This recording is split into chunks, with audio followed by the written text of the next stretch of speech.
И трето място, съвсем заслужено място, е на Спас Белия. Спас Белия. Моля след малко да се получите наградите, а сега готови ли са тежковозите? Изкарвайте конете, направете един кръг. Павличев, Николайчо, направи така някой кръг, така да видят малко какво става, що става. Така.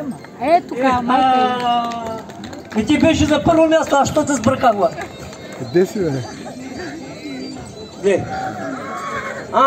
Спасе! Давай, Паче! И ти си за първо място. Але, майко, колко грешка съм направил. И то голяма грешка! Я Павлина дава да ви поставя.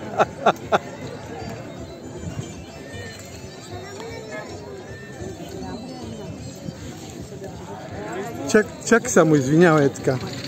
Тати, дръж се! Няма да падне, спокойно. Няма да падне, дишай дълбоко.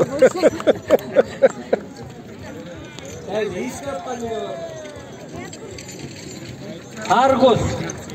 Специална порода Хафлингер Аргус.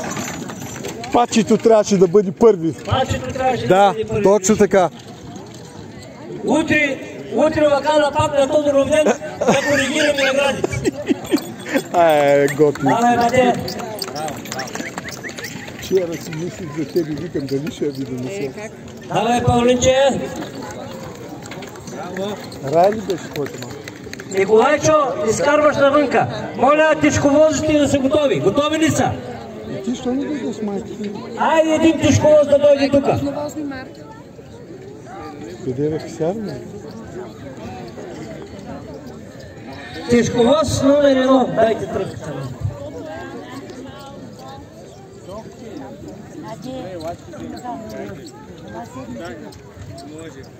Да се приготви.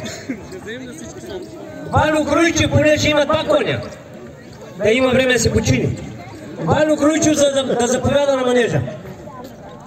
Вайло Груйчев е старосел. Миналата година много добре му теглеше кончето, обаче не беше го наранил.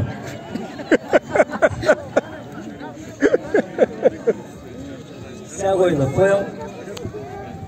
Давай коня!